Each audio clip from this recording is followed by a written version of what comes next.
میرے پاکستانیوں، آج میں آپ سے ایک موضوع کے اوپر جس مسلسل میں بات کر رہا ہوں، میں بات تو اسی پہ کرنا چاہتا ہوں، لیکن میں آج ایک اپنا لائے عمل دینے لگا ہوں کہ ہم نے اب اس ملک میں یہ جو ظلم اور نا انصافیاں ہو رہی ہیں، اس کے اوپر اب ہم نے کون سی پولیٹیکل ایکٹیویٹی شروع کرنی ہے، اور وہ میں میری جو پولیٹیکل پارٹی ہے، میرے جو کارکن ہیں، ان کو اور میں پاکستانی عوام سے مخاطب ہونا چاہتا ہوں کہ اب اگلا راستہ کیا ہے، کیونکہ مجھے آہستہ آہستہ اب یہ یقین ہو گیا ہے کہ اس کے باوجود کہ ہمارا ملک کا آئین بڑے واضح طریقے سے کہتا ہے کہ الیکشن 90 دن میں ہونی ہے، یعنی جب ہم نے اپنی اسمبلیاں پنجاب کی اور پختونخوا کی، جب ہم نے اپنی اسمبلیاں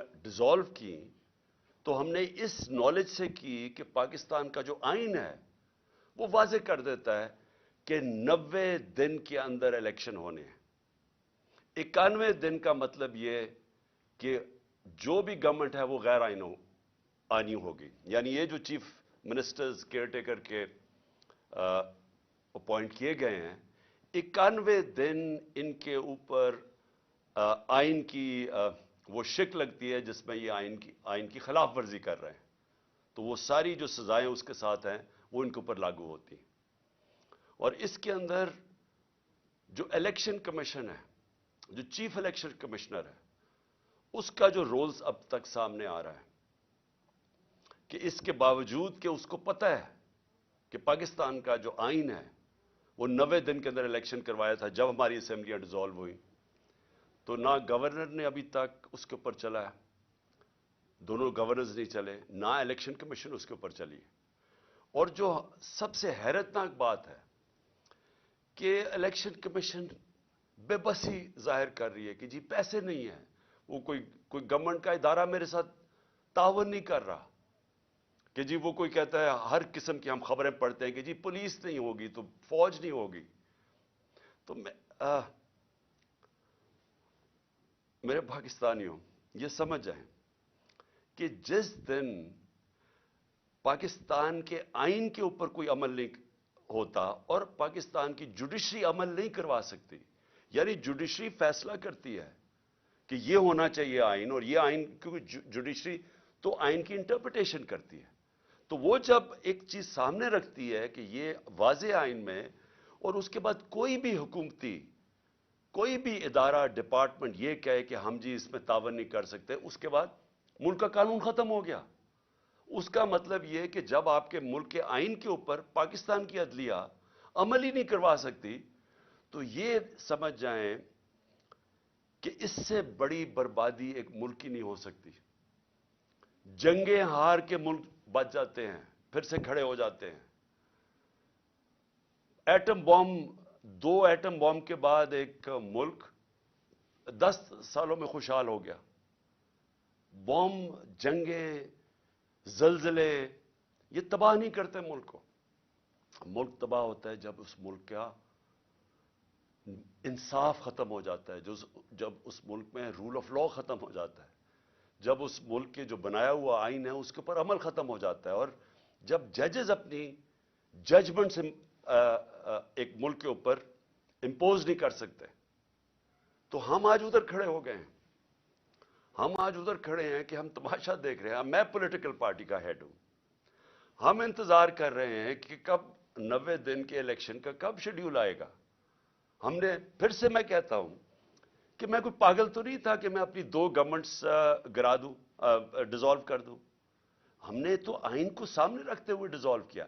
پہلے ہم ان کو کوشش کرتے رہے، ان کو کہتے، یہ جو امپورٹڈ حکومت آئی ہے ان کو بار بار کہتے رہے کہ دیکھیں یہ ملک آپ نہیں چلا سکتے، آپ کے پاس پبلک مینڈیٹ نہیں ہے۔ الیکشن سے جو آتا ہے اس کے پاس مینڈیٹ ہوتا ہے، جو آکشن سے آتا ہے، یعنی جو لوگوں کے ضمیروں کی قیمت لگا کے کروڑوں روپے حرام کا پیسہ خرچ کر کے لوگوں کو خرید کے گورنمنٹ کراتا ہے، اس کے پاس پبلک مینڈیٹ نہیں ہوتا، وہ اس ملک کو کبھی بھی نہیں سنبھال سکتا تھا۔ جدھر مشکل فیصلے کرنے پڑے، یہ کہتے ہیں جی ہم نے بڑے مشکل فیصلے کیے. انہوں نے کیا مشکل فیصلہ کیا؟ قیمتیں بڑھا دی. یہ کوئی مشکل فیصلہ ہے کہ آپ آ کے ہر بجلی کی، گیس کی، سب کی، اور یہ جو قیمتیں بڑھاتے جا رہے ہیں کہ جی ہمیں آئی ایم ایف نے کہا. ہم بھی آئی ایم ایف کے نیچے تھے، ہم 2.5 سال آئی ایم ایف کے نیچے تھے، ہمیں بھی کہا جا رہا تھا قیمتیں بڑھائیں. ہم نے اپنے ملک کی دولت بڑھائی، ہم نے ویلتھ کریشن کی، ہم نے وہ اپنے ملک میں زیادہ ڈالرز، تاریخ میں سب سے زیادہ ڈالرز لے کے آئے. ہم نے پوری کوشش کی کہ ہمارے ملک کی جب دولت بڑھے گی تو ہم قرضے واپس کریں گے. انہوں نے آ کے آئی ایم ایف کے کندھے پہ بندوق چلائی، ساری چیزیں مہنگی کر دی کہ جی آئی ایم ایف کہہ رہا ہے ہمیں، اور لوگوں کی کمر توڑ دی. اور جو آمدنی تھی جس سے ہم نے قرضے واپس کرنے تھے وہ سکڑ گئے. نہ ہماری ایکسپورٹس بھی نیچے آ گئی، ریمیٹنس بھی نیچے آ گئی. اب ٹیکس کلیکشن نیچے آئے کیونکہ انڈسٹری بند ہو رہی ہے. جو ہماری پیداوار تھی، جو کسانوں کا حال ہے، وہ اب کسانوں کی پیداوار جب نیچے آئے گی تو ہم نے قرضے واپس کیسے کرنے ہیں؟ حل یہ تو نہیں ہے کہ اور مزید اور قرضے لیتے جاؤ. حل تو یہ ہے کہ ملک کی دولت میں اضافہ کریں تاکہ ہم قرضے واپس کریں. تو ان کے لیے جو مشکل اب ہے گورنمنٹ کے لیے، وہ ایک ہی تھی کہ کسی طرح یہ ملک میں ری اسٹرکچرنگ کروا دے. جو کرائسس آتا ہے اس کے اندر ہم ملک کے اندر اصلاحات کر دیتے، ہم اپنی آمدنی بڑھانے کے وہ سارا جو گورننس سسٹم ہے وہ چینج کر دیتے. وہ یہ اب کر نہیں سکتے کیونکہ ان کے پاس مینڈیٹ بھی نہیں ہے، نہ ان کے پاس صلاحیت ہے. لیکن میں آج اپنی قوم کے سامنے جو بات کہنا چاہتا ہوں کہ دیکھیں، اگر کسی کا خیال ہے، یہ میں پہلے بھی کہہ بیٹھا ہوں، کہ کوئی بڑا قابل، کوئی جینیس، کوئی اکانومسٹ دنیا سے باہر لے آئیں اور وہ ہمیں کوئی ایسی اکنامک پالیسی دے جس سے ملک اٹھ جائے گا، تو آپ کو سمجھنا چاہیے کہ اکنامک پالیسی ایک ملکی انوائرمنٹ کے اندر بنائی جاتی ہے. یعنی ایک ماحول ہوتا ہے جس کے اندر اکنامک پالیسی امپلیمنٹ کی جاتی ہے. یعنی آپ کی گورنمنٹ کیسے چلتی ہے. سب سے اہم چیز ہوتی ہے رول آف لا. وہ کیوں امپورٹنٹ ہوتی ہے کہ اس میں جب میں کانٹریکٹ، میں مثلا سرمایہ کار پاکستان میں پیسہ لگانا چاہتا ہوں تو کیا میں اپنا کانٹریکٹ انفورس کر سکوں گا؟ کیا عدلیہ میری انویسٹمنٹ کو پروٹیکٹ کرے گی؟ کیا ملک کے اندر کیا وہ رول آف لا یعنی قانون کو امپلیمنٹ کرنے کی کیا وہ صلاحیت ہے کہ مجھے اعتماد ہوگا کہ میں جب پیسہ لگاؤں گا تو اس کی حفاظت کی جائے گی؟ آج یہ حال ہے کہ جو لوگوں نے پاکستانی بینکوں کے اندر ڈالرز رکھے ہوئے تھے، آج ان کو ڈالرز نہیں مل رہے. یہ ان کو گارنٹی دی گئی تھی کہ آپ اپنے ڈالرز پاکستان میں رکھیں بینکوں میں اور ہم ان کی حفاظت کریں گے. آج وہ لوگ اپنے ڈالرز بینکوں سے نہیں نکال سکتے. یہ بھی یہ کانٹریکٹ جو سوشل کانٹریکٹ ہوتا ہے عوام میں اور حکومت میں، پہلے تو یہ اس کی نفی کر کے رکھ دی ہے. اب سوچیں کون باہر سے پیسے لے کے آئے گا پاکستان میں؟ بلکہ بیرون ملک پاکستانی ابھی بھی اپنا پیسہ نکالنا شروع ہو گئے ہیں یا پیسہ نہیں لا رہے پاکستان میں، جس کا مطلب کہ ڈالرز مزید اور کم ہوتے جا رہے ہیں پاکستان میں، جس کا مطلب ڈالر کے قرضے بڑھتے جا رہے ہیں پاکستان میں. تو اس ماحول کے اندر یہ جو آج اتنی بڑی ہمارے آئین کی خلاف ورزی ہو رہی ہے کہ 90 دن سے یہ کوئی ان کی سوچ نہیں نظر آ رہی کہ 90 دن کے اندر الیکشن کروانا ہے، بلکہ پورا دباؤ رکھا جا رہا ہے، ہر ادارے کے اوپر دباؤ رکھا جا رہا ہے کہ کسی نہ کسی طرح یہ الیکشن کو کھینچے. کیونکہ یہ ساری جو پی ڈی ایم ہے یہ الیکشن سے بھاگ رہی ہے، ڈرتی ہے الیکشن لڑتے ہوئے. ان کو پھر سے میں کہتا ہوں، یہ الیکشن سے گورنمنٹ میں نہیں بیٹھے، آکشن سے بیٹھے ہوئے ہیں. یہ ڈرے ہوئے ہیں الیکشن ہوگا یہ ہار جائیں گے. لہٰذا اس کا مطلب یہ ہے کہ آئین کی خلاف ورزی ہو جائے لیکن الیکشن نہ ہو. اور یا پھر یہ کوشش کر رہے ہیں جو میں نے بات شروع کی تھی کہ میں پارٹی کا ہیڈ ہوں، ہمیں ابھی تیاری ہونی چاہیے تھی الیکشن کیمپین کی، مجھے ابھی ٹکٹس فائنلائز کرنے چاہیے تھے لوگوں کے تاکہ وہ ہمارے سارے جو کینڈیڈیٹس اپنے حلقوں میں نکلیں، لیکن ابھی تک ہمیں ڈیٹ ہی نہیں مل رہی. اور یہ کدھر تک جائیں گے؟ کیا ان کا وہ خیال ہے جو انہوں نے کراچی میں کیا تھا کہ ڈیلے کرتے کرتے، ڈیٹس چینج کرتے کرتے آخر میں اتنا تھوڑا ٹائم دیا الیکشن سے پہلے کو کوئی کیمپین ہی نہیں کر سکا، کیونکہ یہ چاہتے تھے کہ ٹرن آؤٹ کم ہو. اگر لوگ کم نکلیں گے ووٹ ڈالنے کے لیے تو یہ سمجھتے ہیں کہ انہوں نے دھاندلی کر کے یہ الیکشن جیت سکتے ہیں. جو کراچی میں پیپلز پارٹی کا کراچی میں ووٹ بینک ہے ہی نہیں، کوئی پول سروے کر لیں، لیکن وہ الیکشن میں بڑا کارنامے دکھاتی ہے. وہ کیوں کرتی ہے؟ کیونکہ لوگ نکلتے نہیں اور دھاندلی کا موقع مل گیا. ہماری جو تحریک انصاف کی کوشش، جو ہم 16 جولائی کا الیکشن جیتے، اس کے بعد جو ہم اکتوبر کے اندر نیشنل اسمبلی کے الیکشن جیتے، جو ہم 16 جولائی کو پروونشل اسمبلی کے پنجاب میں الیکشن جیتے، ہم کیسے جیتے؟ کیونکہ بڑا زبردست ٹرن آؤٹ ہوا. پبلک، وہ کبھی بائی الیکشن میں اتنی پبلک نکلی نہیں، اس لیے ہم جیت گئے. اور دھاندلی کے باوجود ہم جیتے. سب ایک ہی پیج پہ کھڑے تھے، ساری پارٹیز ایک طرف تھی، ان کو پوری اسٹیبلشمنٹ کی بیکنگ تھی، الیکشن کمیشن کے ساتھ ہی. کیونکہ پبلک باہر نکلے، ہم جیت گئے. تو اب یہ مجھے خوف یہ ہے کہ کوششیں کر رہے ہیں کہ اینڈ میں جا کے اگر الیکشن ہو، بھی پہلے تو کوشش ان کی ہے کہ الیکشن نہ ہوگا اگر اینڈ میں، تو اتنی کم ٹائم ہمیں کیمپین کا ملے کہ یہ اس کم کیمپین کو استعمال کرتے ہوئے یہ الیکشن جیت جائیں. یہ اس وقت جو ان کی ہمیں نظر آ رہی ہے، ان کی پالیسی. اور میں اس لیے اپنی ساری قوم کو کہہ رہا ہوں کہ ہم، اگر یہ ان کا خیال ہے کہ ہم چپ کر کے ان کو الیکشن کو چوری کرنے دیں گے، یہ نہیں کر سکتے. اور یہ اگر ان کا خیال ہے کہ ہر حربہ استعمال کریں گے، اور پورا پریشر انہوں نے عدلیہ کے اوپر اب ڈال دیا ہے، ساری کوشش یہ ہے کہ کسی طرح الیکشن آگے جائے، تو اس کے اوپر ہم نے فیصلہ کیا ہے کہ ہم یہ جو ابھی میں تحریک اناؤنس کروں گا، ہم اس میں اب نکلنے لگے ہیں. میرا ذرا دوسرا اسی کا پہلو، اب میں جو اگلا پہلو لانا چاہتا ہوں کہ دیکھیں، ہم جو یہ پچھلے 10 مہینے میں ہم نے دیکھا ہے کہ پاکستان کی تاریخ میں اس طرح انسانوں کی بنیادی حقوق کی کبھی ایسی خلاف ورزی، پامالی نہیں ہوئی جو آج ہے. کبھی اس طرح بے شرمی سے، یعنی اسٹیٹ پاور استعمال کی گئی سیاسی مخالفین کے خلاف جو اب ہو رہا ہے. میں نے اس کی کئی مثالیں میں کئی دفعہ بتا چکا ہوں کہ جو شہباز گل سے شروع ہوا تشدد، اس کو ننگا کیا گیا، اس سے جو ظلم کیا گیا جیل میں، مجھے ابھی تک افسوس ہے کہ کوئی ان لوگوں کے اوپر کارروائی نہیں ہوئی جو ذمہ دار تھے اس کے. اس کے بعد اعظم سواتی سے جو کیا گیا، اب جو اعظم سواتی سے کیا گیا، وہ قوم ہل گئی. خاص طور پہ پہلے تو جو تشدد کیا، اس کے بعد جو ایک ویڈیو کیسیٹ، ویڈیو اس کی بھیجی گئی ان کی بیوی کو اور ان کی بیٹی کو. اس طرح کی چیزیں کبھی اس ملک کی تاریخ میں نہیں ہوئی کہ ایسی بلیک میلنگ اور ایسا اس ملک میں نہیں ہوا. اور اس کے بعد جو فواد چودھری کو اٹھایا، شیخ رشید کو اٹھایا، لیکن جو صحافیوں سے ہوا، میں اس لیے بار بار کہتا ہوں کہ یہ سارا کنیکٹڈ ہے. منہ بند کروانے کے لیے، بلیک میل کرنے کے لیے ساری کیمپینز کی گئی. ارشد شریف سے جو ہوا ہے، یعنی میں ارشد شریف کا اس لیے کہتا ہوں کہ اس طرح کی تو ہم نے کبھی سوچا بھی نہیں، تصور بھی نہیں کیا تھا کہ اس طرح کے ایک پاکستان کے بہترین انویسٹیگیٹو جرنلسٹ سے، جو اس کے اوپر ایف آئی آرز کاٹی گئیں، اس کو ملک سے باہر پھر دھمکیاں دی گئیں، اور وہ دیکھیں اس کو کہ ایسا وہ ایک مجاہد جو کھڑا رہا، رائے حق پہ کھڑا رہا، اور پھر اس کو جو قتل کیا گیا کیریا میں.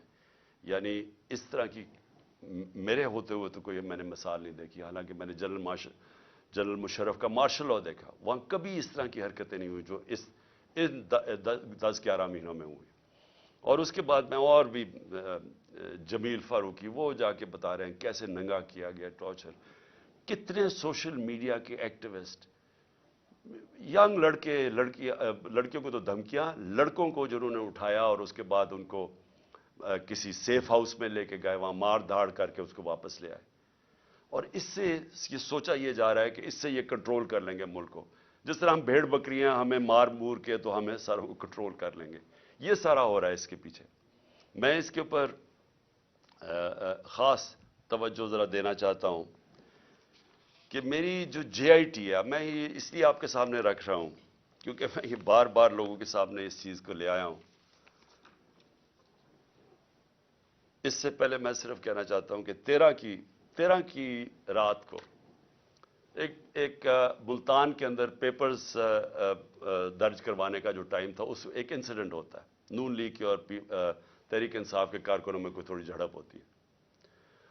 اسی دن رات کو نون لیگ کے کارکنوں کو کچھ نہیں کہا جاتا، ایک دو کے اوپر ایف آئی آر کاٹ دیتی ہے، ان کو کچھ نہیں کہا جاتا۔ 20 تحریک انصاف کے کارکنوں کے گھروں میں اس دن ساری رات 2-2 3-3 بجے گھروں میں گھسے، وہاں نہ چادر اور چار دیواری کی نہ انہوں نے پرواہ کی، جس طرح 25 مئی میں انہوں نے کیا ہمارے ساتھ، ایم پیز کے گھروں میں گھسے 2-2 3 بجے۔ بھئی آپ پولیس ہیں، یہ پولیس سے یہ کام کروایا جا رہا ہے، تو لوگ پولیس سے نفرت کریں گے یا نہیں کریں گے؟ کون سی دنیا کی پولیس یہ کرتی ہے؟ ڈاکوؤں کی طرح لوگوں کے گھروں میں گھساتے ہیں 3 بجے، اور وہاں جا کے عورتوں کے سامنے، ان کی فیملیز کے سامنے وہاں خوف پھیلاتے ہیں اور ڈراتے ہیں، دھمکاتے ہیں، چیزیں توڑ کے چلے جاتے ہیں۔ یہ کون سی دنیا میں ہوتا ہے؟ اور کدھر ہے انسانوں کے؟ اور یہ کون ہے؟ یہ پولیٹیکل ورکرز ہے۔ انہوں نے کون سا جرم کیا ہے کہ یہ جو 25 میں کون سا جرم کیا تھا کہ جو انہوں نے جس طرح کا ظلم کیا؟ اور آج دیکھیں کہ یہ جو کیئر ٹیکر گورنمنٹ جو ہوتی ہے نیوٹرل، اس کا مطلب ہوتا ہے کہ یہ بالکل غیر جانبدار ہوتی ہے۔ کیئر ٹیکر گورنمنٹ ایسی بٹھائیں جو ہمارے سخت مخالف، جس طرح یہ چیف منسٹر پنجاب کا بٹھایا ہوا ہے، اس کی چینل دیکھ لیں، یہ ہمارا بدترین مخالف ہے اور آصف زرداری کا بغل بچہ ہے، اس کو لا کے یہاں بٹھایا گیا۔ اور وہ آدمی جو کہ جس کا کردار مشکوک ہے، جس نے نیب میں سیٹلمنٹ کی ہوئی ہے، یعنی کرپشن کے اندر پیسے دیے ہوئے ہیں، اس کو اوپر لا کے بٹھا دیا۔ اس نے سارے وہ آفیسرز، ہم نے 23 آفیسرز کی لسٹ دی کہ انہوں نے ہمارے اوپر 25 مئی پر تشدد کیا، ان میں سے 16 کو یہاں واپس لا کے بٹھا دیا اور اہم پوزیشنز پہ بٹھا دیا۔ اور انہوں نے پھر جو کیا ابھی سے آتے ساتھ ہی، یعنی ہمیں ہے کیئر ٹیکر گورنمنٹ جو ہم نے والنٹیرلی اپنی گورنمنٹس ڈیزالو کی، آنی چاہیے تھی کیئر ٹیکر جو نیوٹرل ہونی چاہیے تھی، ہمارے مخالفین کو اوپر بٹھا کے، اور وہ ہراساں ہو رہا ہے اس وقت۔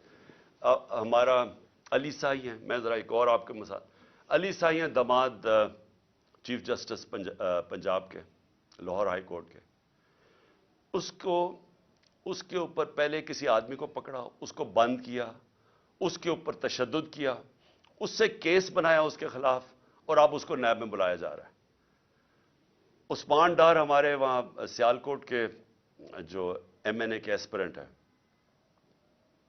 ایک آدمی کو پکڑا، وہ حالانکہ اس کی کوئی پوزیشن نہیں تھی، اس کو پکڑا، اس کو کہا اس کے خلاف کیس بناؤ، تم سٹیٹمنٹ دو اس کے اگینسٹ، اس کو لے کے گئے، اس کو بند کیا، سیف ہاؤس میں بند کیا، اس کو پہلے مارا، دھمکایا، ننگا کیا، اس کے بعد کہا آپ کے بیوی بچوں سے ہم یہ کریں گے، اگر آپ یہ نہیں کریں گے، اسے سٹیٹمنٹ سائن کروا لی۔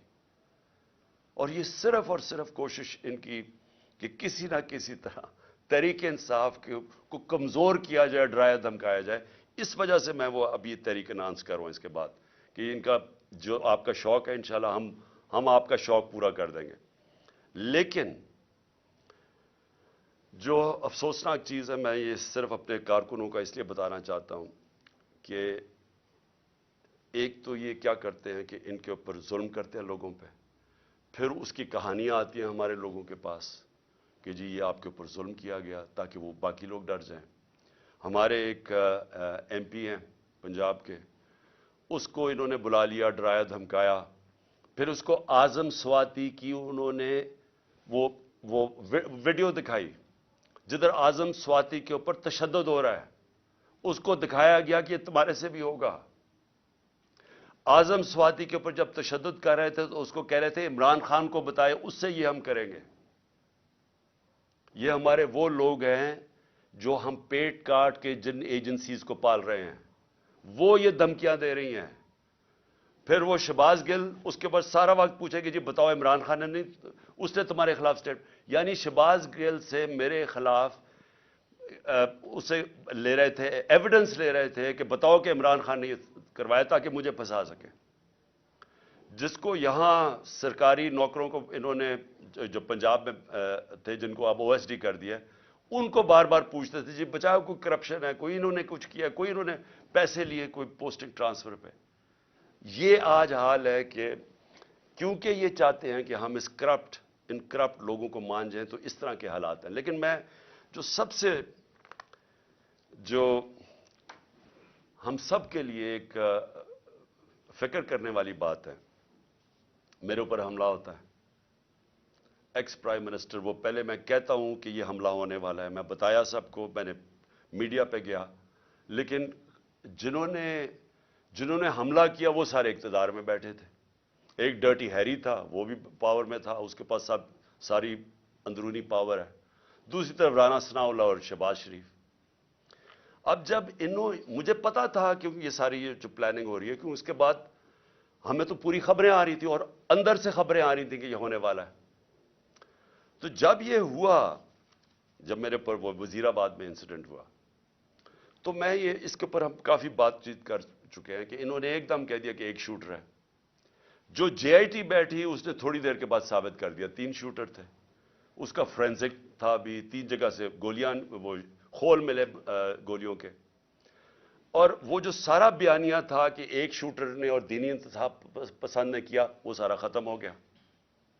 اس کے بعد وہ جے آئی ٹی، میں بھی صرف آپ کو یاد کراؤں کہ جو پنجاب کی بنائی ہوئی جے آئی ٹی، اس میں نہ پنجاب کا جو ڈی پی او تھا گجرات کا، جس نے ویڈیو بنائی تھی، نہ وہ پیش ہونے کے لیے تیار، نہ وہ اپنا فون دینے کے لیے تیار، اور نہ جو سی ٹی ڈی جو ٹیررزم کی جو تھی، جو اس کو اٹھا کے لے گئی لڑکے کو، اس کے بعد جو شوٹر تھا اس کو جب اپنے پاس رکھا، انہوں نے دوسری ویڈیو بنائی، نہ وہ تیار ہوئے کہ نہیں ہم نہیں آپ کو، نہ وہ پیش ہونے کے لیے آیا وہ جو سی سی پی او تھا، اور نہ ہی انہوں نے اپنا فون دیا. یعنی پنجاب گورنمنٹ کی جے آئی ٹی کی انہوں نے خلاف ورزی کی. میں یہ پھر رول آف لا پہ آ رہا ہوں کہ یہ جب اس طرح ہونا شروع ہو جائے تو گورنمنٹ تو ختم ہو جاتی ہے. سٹنگ گورنمنٹ ایک تفتیش کر رہی ہے، جس پارٹی کی پاور میں ہے گورنمنٹ، اس پارٹی کے سربراہ کے اوپر قاتلانہ حملہ، اس کے اوپر پولیس والوں نے منع کر دیا. پھر جے آئی ٹی جو بنی، اس کے 4 ممبرز نے جا کے ایک دم جے آئی ٹی کے خلاف بیان دے دیا. پروسیکیوٹر جنرل نے پھر ان 4 کے اوپر تفتیش کی اور ان کا ان کے اوپر ایکشن لینا چاہیے، انہوں نے جان کے سیبوٹاج کیا.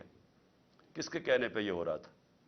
اب سوچیں وہ کتنا طاقتور ہوگا جو اس کے باوجود کہ ہم پاور میں بیٹھے ہیں، ہماری پولیس ہماری بات نہیں سن رہی تھی. یہ ہوتی ہے رول آف لا. اب سوچیں کہ اگر ہماری گورنمنٹ کا یہ حال تھا کہ ہم اپنے سربراہ کے اوپر جو اس گورنمنٹ کا پارٹی کا ہیڈ تھا، اس کو انصاف نہیں دے سکے تو باقیوں کو کیا انصاف دینا تھا؟ اس گورنمنٹ نے کس کی بات سن رہے تھے؟ اور اب آپ سنیں کہ اس کے بعد اب کیا ہوتا ہے. کیئر ٹیکر گورنمنٹ آتی ہے. کیئر ٹیکر گورنمنٹ کا صرف کام الیکشن کروانا ہے. آن گوئنگ انویسٹیگیشن ہے جے آئی ٹی کی. جے آئی ٹی نے فائنڈنگز سامنے آ گئی، کیئر ٹیکر گورنمنٹ آ کے جے آئی ٹی کو پہلے تو روک دیتی ہے. پھر وہ جو آفیسر کام کر رہا ہوتا ہے اس کے اوپر اس کو ایس ڈی بنا دیتی ہے، ریکارڈ سیز کر لیتی ہے. اب یہ ذرا سنیں، ریکارڈ سیز کرتی ہے تو یہ آج ہوتا کیا ہے؟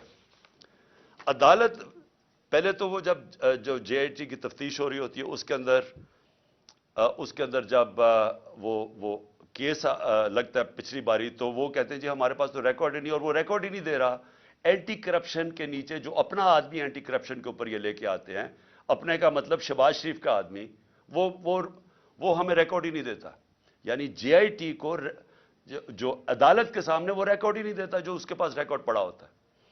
پھر وہ جو عدالت اسے کہتی ہے، اینٹی ٹیررزم کورٹ جو گجرانوالہ کا ہے، وہ آرڈر کرتا ہے ڈی جی کو کہ ریکارڈ پروڈیوس کرے، ہمارے سامنے ریکارڈ لے کے آؤ. پہلے وہ ریکارڈ نہیں لے کے آتا، پھر دوسری 2 پروسیکیوٹرز جاتے ہیں اینٹی کرپشن میں وہ ریکارڈ لینے. جب وہ وہاں جاتے ہیں تو پتہ چلتا ہے کہ صرف 11 صفحے رہ گئے ہیں، سارا ریکارڈ جے آئی ٹی کا غائب ہو گیا، اور صرف اس میں سے 11 صفحے رہ گئے ہیں. چن کے وہ 11 صفحے جن کا کوئی بے معنی ہے. یعنی جے آئی ٹی کو سیبوٹاج کر دیا گیا اس نئی گورنمنٹ نے. اور پھر سنیں ذرا، اب میں ذرا پورا اس کو سمجھاؤں اب یہ کیا ہوا ہے. ایک جو ہوتا ہے جس کو جیل میں رکھا ہوتا ہے، اس کی بیل ہو جاتی ہے. یعنی 2 آدمی جیل میں، ایک کو بیل ہو جاتی ہے. اور کیونکہ ہمارا کیس نہیں رجسٹر کرتی، کیونکہ